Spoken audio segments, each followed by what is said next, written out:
siang Bapak Ibu. Siang. Terima kasih untuk waktunya hari ini.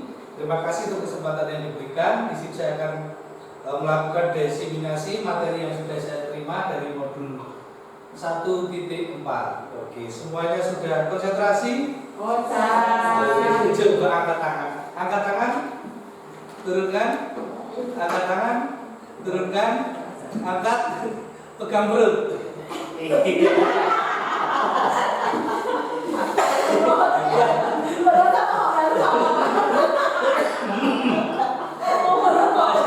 Masih ada yang megang apa? Perut juga ada.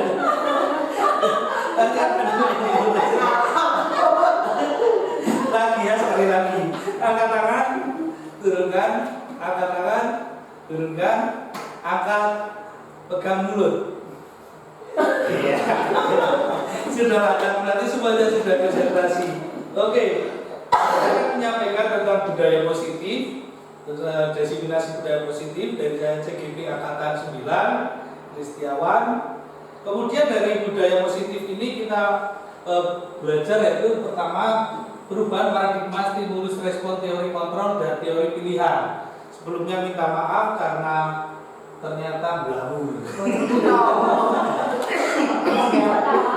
Kalau di laptop kelihatan, tapi karena ini masih jadinya blawur ya. Di sini tentang perubahan paradigma stimulus respon teori kontrol dan teori pilihan. Di sini adalah tentang stimulus respon dan teori kontrol ya. Stimulus respon itu contohnya misalnya di baris pertama saya bacakan, kita mencoba mengubah orang agar berpandangan sama dengan kita. Itu namanya stimulus respon. Sedangkan teori kontrol itu adalah kita berusaha memahami pandangan orang lain tentang dunia.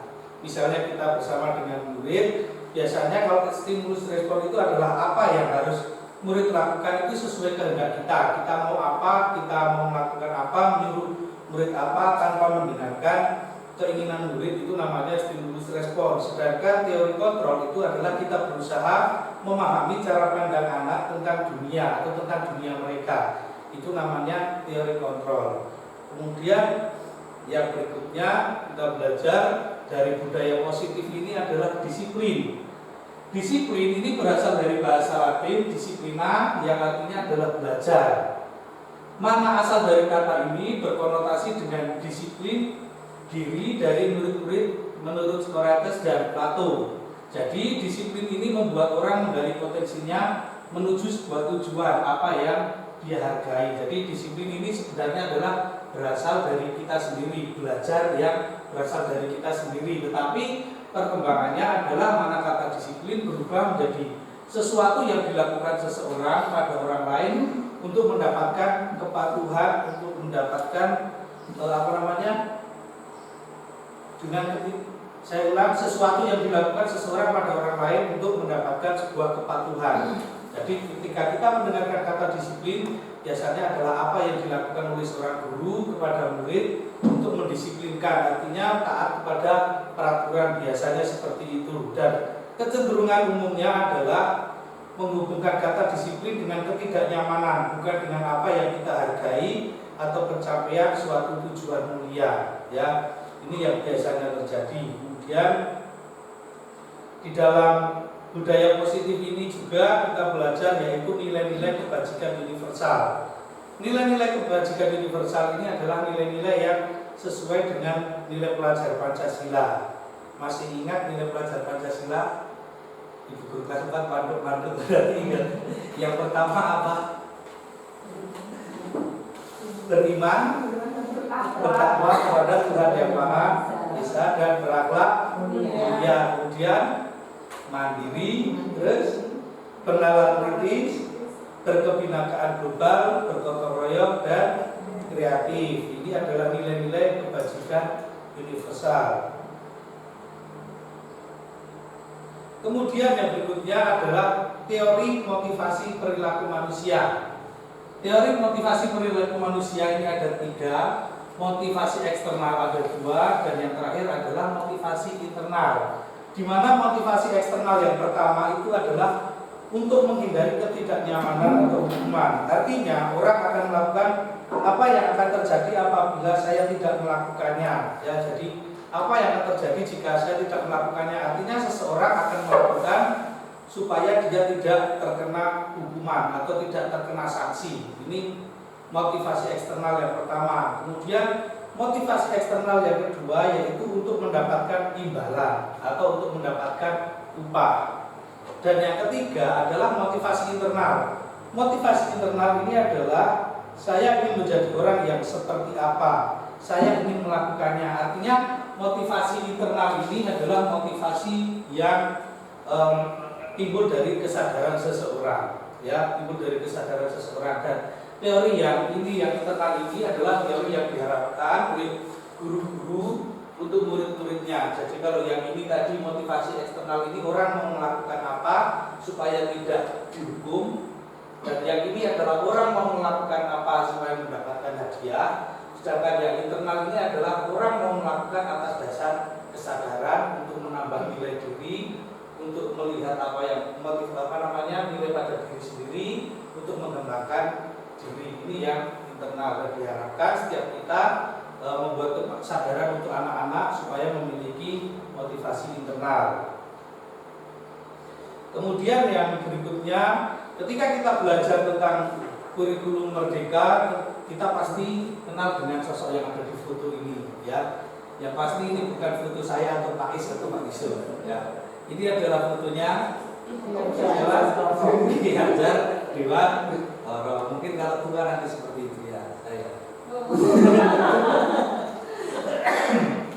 Menurut Ki Hajar Dewantara, merdeka itu artinya tidak hanya terlepas dari perintah, ya, akan tetapi juga cakap membuat memerintah diri sendiri.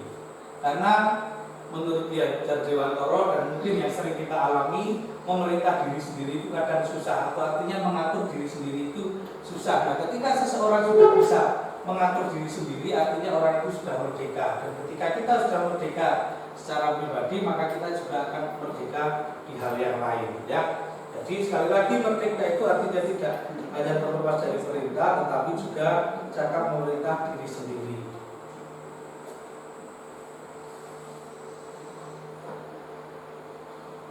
Nah, Bapak Ibu, yang selanjutnya adalah contoh pengakuan atau apresiasi tentang sebuah kebajikan, ya. Seringkali kita memberikan apresiasi kepada anak-anak, ya. Ketika kita memberikan apresiasi, kita harus melihat ada beberapa hal yang harus kita perhatikan. Di kolom yang pertama itu ada pembuka, kemudian nilai kebajikan dan situasi. Pembukanya misalnya contoh, kemarin saya memperhatikan kamu, kemarin saya menghargai, kemarin saya berterima kasih. Kemudian nilai kebajikannya adalah misalnya kemarin saya perhatikan, maka nilai kebajikannya adalah rasa empatimu besar sekali.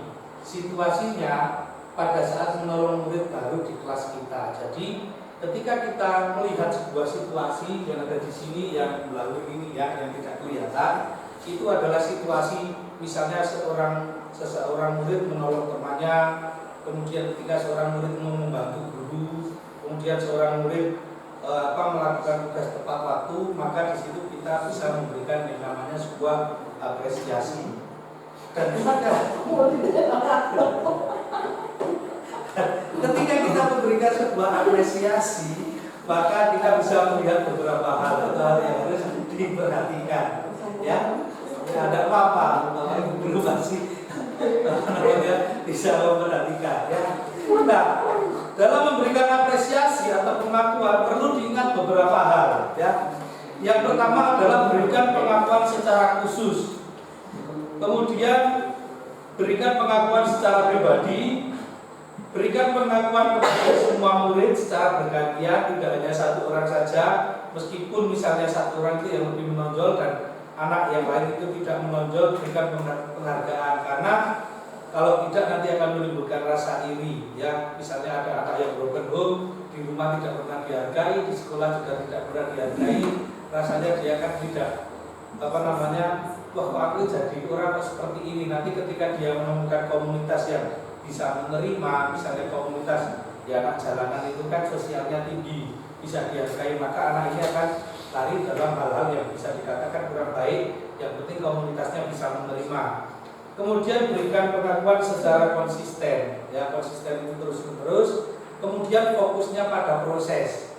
Yang sering kita alami adalah misalnya ada sebuah pekerjaan tangan atau keterampilan gitu ya, kadang dibuat di rumah dan hasilnya itu bagus. Dan yang bagus itu kadang nilainya lebih bagus atau lebih baik. Karena kita lihat adalah akhir. Tetapi yang sebenarnya harus dilakukan adalah proses. Mungkin ketika dikumpulkan hasilnya kurang baik kita, tetapi kalau anak itu membuat sendiri maka itu akan harusnya mendapat nilai yang lebih tinggi karena prosesnya dia mengalami sendiri. Kalau yang kadang lebih bagus, kadang anak ditanya jujur ini dibuatkan, itu kan tidak mengalami proses, hanya langsung jadi karena dibuatkan oleh orang tua atau dibantu oleh orang tua. Nah, di sini mari kita belajar bersama memberikan apresiasi kepada anak-anak. Kita pun ketika di rumah diberi apresiasi kan pasti senang ya. Misalnya saya diberi apresiasi oleh anak saya, kan senang. Wah, bapak gendut, gendut tapi juga galak, gitu kan senang. Misalnya Pak Is diberi apresiasi sama Bu Istri, wah Pak Is hari ini pagi wangi sekali, pasti kan senang. Begitu juga anak-anak ketika diberi apresiasi pasti senang. Ya, itu bisa jalan. Di sini ketika kita ada di sekolah, selain memberikan apresiasi, kita sering memberikan yang namanya adanya hukuman dan ada yang namanya juga konsekuensi. Ya, ada hukuman, ada konsekuensi. Nah, di sini saya akan membacakan misalnya seorang anak disuruh lari mengelilingi lapangan 2 kali karena terlambat hadir ke sekolah. Kira-kira itu hukuman atau konsekuensi? Terlambat sekolah kemudian disuruh lari lapangan. Terus sebentar, berarti jangan dijawab dulu. Yang kasus kedua, ada seorang anak yang menumpahkan minum, kemudian dia mengambil lap dan membersihkan air yang tercecer itu. Yang konsekuensi yang mana? Yang pertama, yang kedua. Ya, yang kedua adalah konsekuensi. Nah, jadi ada hukuman, ada konsekuensi. Apa bedanya? Nah, di sini hukuman itu biasanya sesuatu yang menyakitkan dan harus terjadi, ya, membuat anak sakit entah fisik, entah hati atau jiwa untuk jangka waktu yang lama.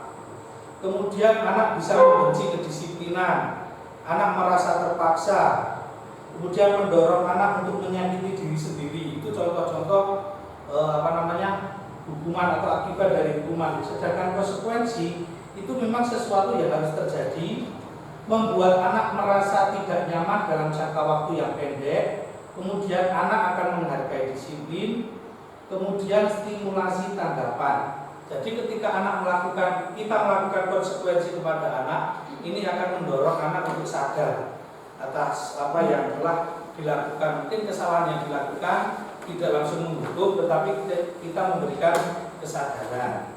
Itu kalau kita kadang masih sabar, ya. Kalau sudah tidak sabar, biasanya langsung menghukum. Dan itu pun saya juga alami. Dan dari sini, ketika saya belajar tentang budaya positif, bisa melihat ternyata banyak hal yang sering saya lakukan dan itu masih salah. Dan mari kita sama-sama belajar. Saya pun berkata kepada anak-anak, harusnya Pak Guru kalau ada yang salah, itu seperti ketika tadi berkata kepada Bintang atau Caca, ditanya salahnya apa, sebenarnya apa yang buat kamu salah. Tapi kadang karena tidak sabar langsung marah dan memberikan sebuah hukuman. Nah, di sini kita belajar juga tentang restitusi, ya, bukan restimulia, ya. Tapi restitusi. Restitusi itu apa? Adalah proses menciptakan kondisi bagi murid untuk memperbaiki kesalahan mereka sehingga mereka bisa kembali pada kelompok mereka dengan karakter yang lebih kuat. Restitusi juga merupakan proses kolaboratif yang mengajarkan murid untuk mencari solusi masalah mereka dan membantu murid berpikir tentang orang seperti apa mereka ingin menjadi, tujuan yang mulia dan bagaimana mereka harus memperlakukan orang lain. Nah, di sini tidak terlalu jelas. Saya berikan contoh restitusi itu seperti ini. Ya.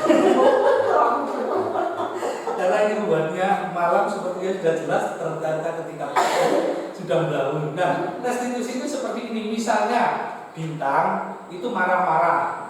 Bintang marah-marah karena jajannya itu direbut oleh temannya.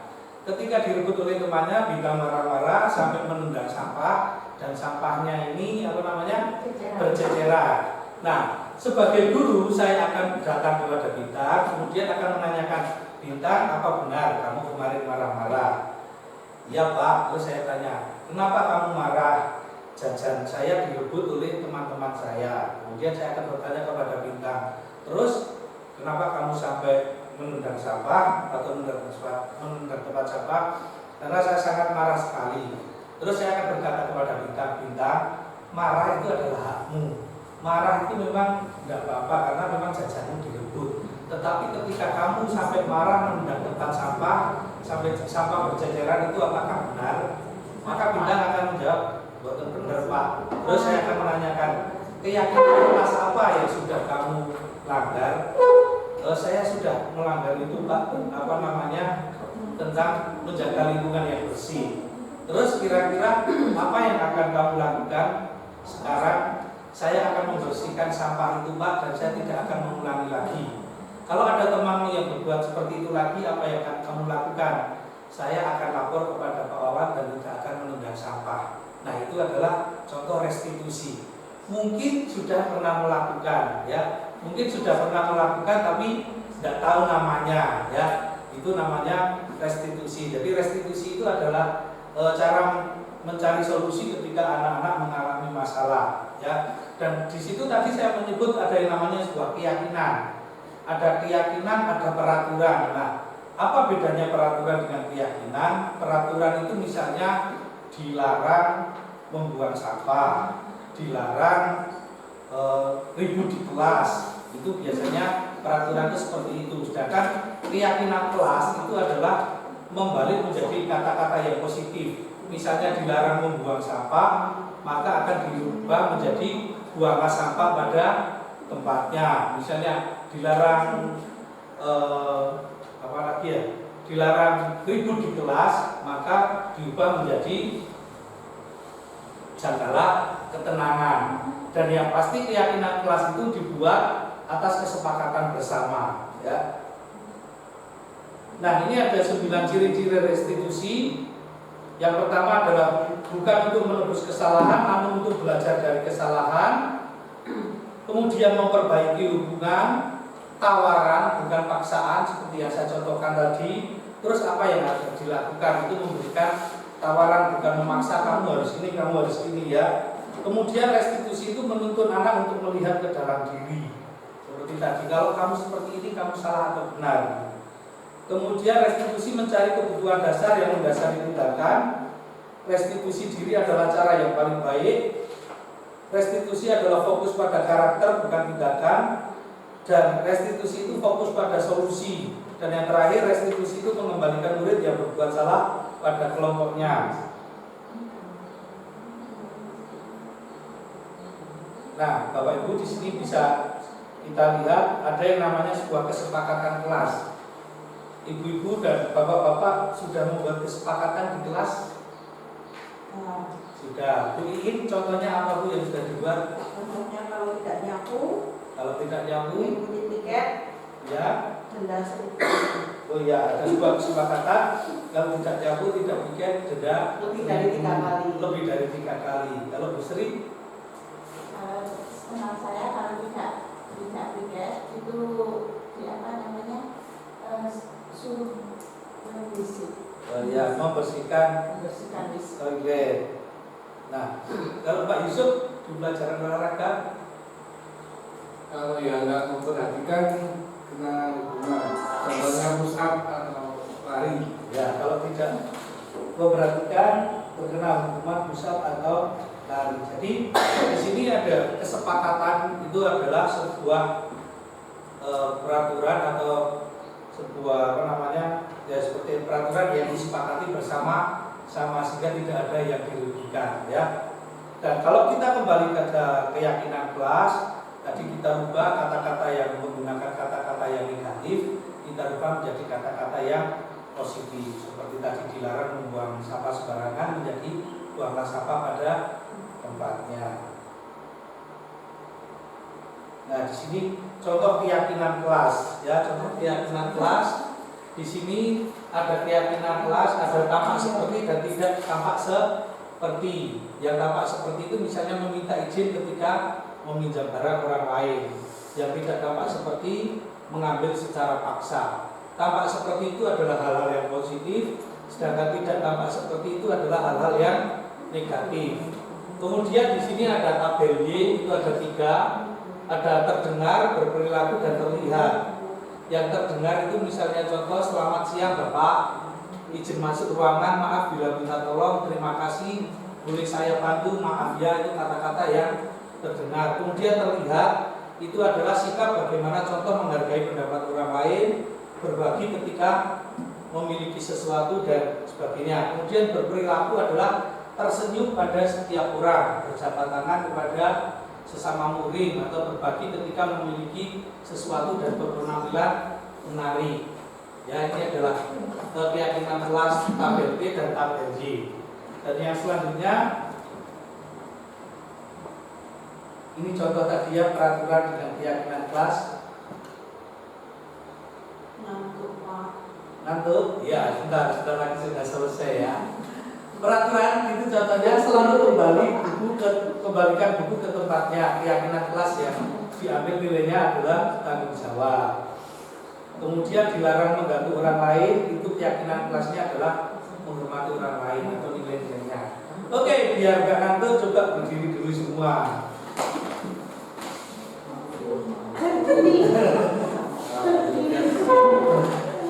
Ada tepuk 1, 2, 3 ya.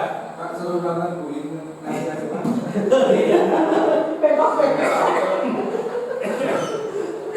Tepuk 1, nah kalau tepuk 1, 2, 3, 4, 5.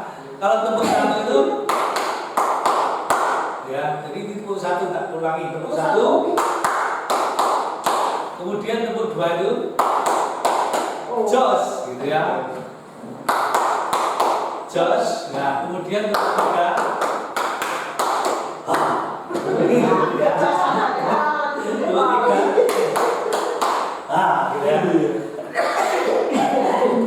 Coba tepuk 1, tepuk 2, jos, tepuk 3. Pas itu cari teman yang bisa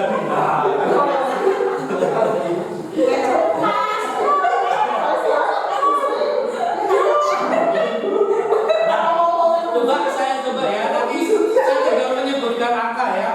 Coba misalnya sekarang 2, 1, 3. Jos.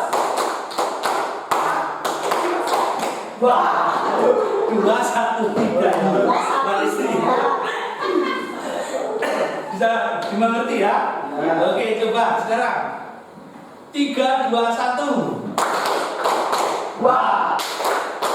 Jos. Oke, kita coba lagi. 1, 1, 2, 2, 3. 1, 1, 2, 2, 3. Keren.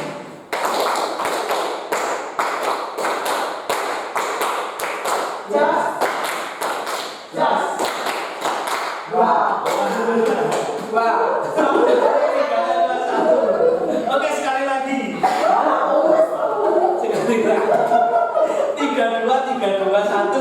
3, 2, 3, 2, 1. Siap, 3, 4. Wah. Jos. Wah. Jos. Oke, silakan duduk kembali. Nah, kita lanjut. Di sini ada posisi guru ya. Yang sering kita lakukan, ini ada penghukum, ada pembuat orang merasa bersalah, teman, pemantau, dan manajer. Ini yang sering diingatkan, kita itu sebenarnya di posisi apa? Posisi penghukum atau pembuat merasa bersalah, teman, pemantau, atau manajer. Contoh, posisi penghukum itu misalnya menghardik, menunjuk-nunjuk, menyakiti, menyindir misalnya. Kalau kamu tidak melakukannya, saya akan menyuruh kamu keliling lapangan. Itu misalnya, itu adalah contoh posisi penghukum. Kemudian membuat orang merasa bersalah. Contoh, kamu sudah mengecewakan bapak ibu. Karena itu kamu akan, nah, itu ya. Kemudian teman, contoh posisi teman itu adalah lakukan untuk bapak ibu. Ya sudah, nanti bapak ibu bantu bereskan. Itu adalah posisi guru sebagai teman kepada anak-anak. Kemudian kalau posisi pemantau, apa peraturannya? Apa konsekuensinya? Apa yang telah kamu lakukan? Apa yang terjadi sekarang? Itu adalah pemantau. Kemudian kalau posisi manajer ini adalah mengajukan pertanyaan-pertanyaan. Kemudian contoh, apa yang kita yakini? Apa kamu meyakini hal tersebut? Kalau kamu meyakini, kamu akan memperbaikinya, atau kamu bagaimana cara memperbaikinya. Nah, kalau kita renungkan Bapak Ibu, kira-kira posisi kita itu sering di mana? Penghukum, pembuat merasa bersalah, teman, pemantau, atau sudah posisi sampai manajer? Kalau saya biasanya sepertinya baru sampai ini. Penghukum kadang sering, membuat merasa bersalah, iya, teman, iya. Tapi kalau sampai manajer ini saya belum, masih sangat jarang sekali. Kira-kira Bapak Ibu sampai mana? Penghukum. Ada lagi sampai mana? Karena pasti beda-beda. Tulisti? Pemantau dan posisi lagi. Lalu terlalu kasihan dong, belum ketemu saya sok talenta. Sampai pemantau. Ya. Oke. Jadi ketika kita belajar budaya positif, sebenarnya kita diharapkan sampai manajer. Tetapi kembali seperti yang dikatakan seperti Bu Iin tadi, kalau di kelas 1 itu masih susah karena masih kecil. Tapi kalau di kelas 4, 5, 6 diberi kita posisi manajer, diberi pengertian seperti restitusi yang saya ceritakan tadi, itu bisa anak-anak sudah belajar memahami. Tapi kalau di kelas kecil masih agak susah. Tetapi harapannya adalah posisi kita adalah sebagai manajer. Sehingga ketika kita sebagai manajer, ketika ada anak yang berbuat salah, kita akan memberikan tidak hukuman lagi, tapi dengan restitusi tadi kita bisa membuat anak-anak sadar, ya. Nah, ini segitiga restitusi gambarnya. Kemudian ini tadi contoh menstabilkan identitas. Seperti yang saya katakan tadi, berbuat salah itu hal yang manusiawi. Atau ketika saya contohkan kepada Bintang tadi, Bintang kamu marah itu hal yang manusiawi.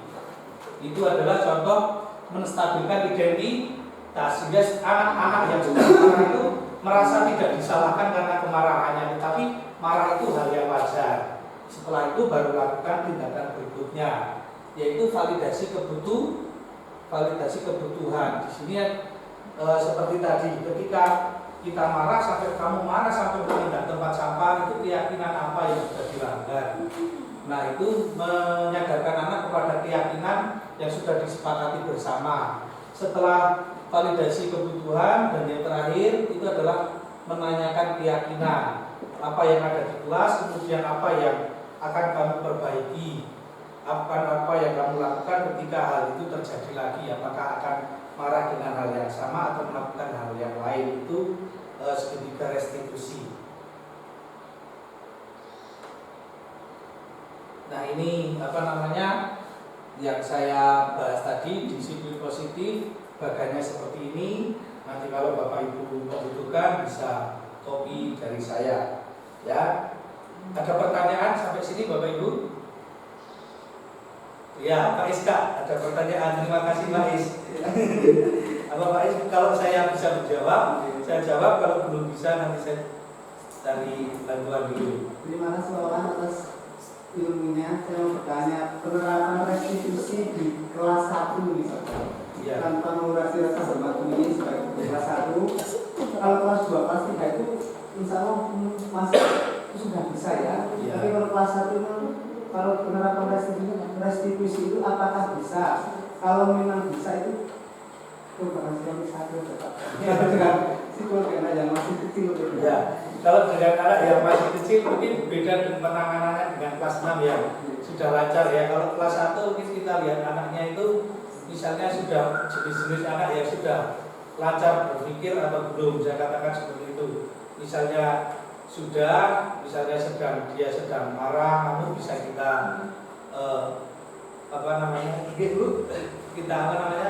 kita dudukkan sambil kita lus-lus, kita tanya lagi marah kamu, ya, kenapa marah? Misalnya itu kan akan timbul jawabannya.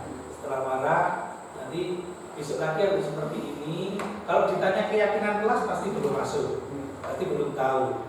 Kita ingatkan saja keyakinan kelasnya, kita yang menyebutkan. Kemarin kan di kelas ini sudah seperti ini peraturannya, keyakinannya seperti ini, dilarang mengotori kelas gitu misalnya. Jadi kalau kamu marah sampai menendang tempat sampah, maka kelasnya kan jadi kotor seperti itu. Dan setelah itu kita masuk ke yang terakhir tadi, keyakinan itu. Besok lagi kalau ada seperti ini masih mau marah pada misalnya anak yang jawab geleng-geleng gitu, karena sudah dinasihati bagus. Kalau enggak berarti harus apa, kan masih mikir anak kelas 1 ya. Kalau besok ada yang seperti ini, lapor sama Pak Is, nanti Pak Is bantu deh. Oke? Janji dulu, nanti bikin simbol janji ya, ini tanda janji kita ya. Nah seperti itu, anak-anak ingatnya kan ini loh ya, pernah janji seperti itu. Bisa terjawab Pak Is? Terima kasih Pak, sudah. Ya, ada yang lain? Sudah tidak ada? Kalau sudah tidak ada, terima kasih untuk waktunya Bapak Ibu Guru, Guru Kepala Sekolah, terima kasih. Dan kita akhiri untuk acara hari ini. Dan sekali lagi terima kasih dan Bapak Ibu bisa kembali ke kelas. Terima kasih. Semoga sukses. Terima kasih Bapak Ibu.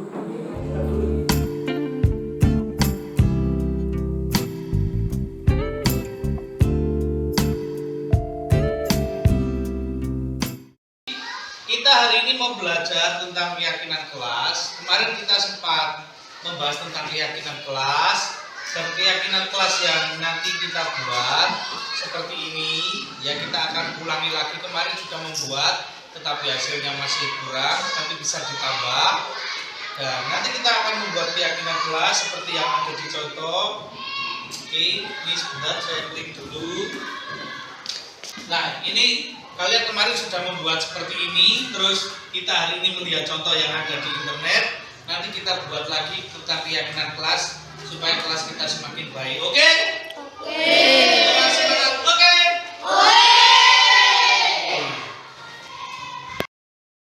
Anak sedang membuat keyakinan kelas berdasarkan kelompok mereka masing-masing. Mereka mencoba mendiskusikan tentang keyakinan kelas yang kira-kira pas nanti atau yang sudah disepakati di dalam kelompok masing-masing, dan nanti akan menjadi sebuah keyakinan kelas secara umum.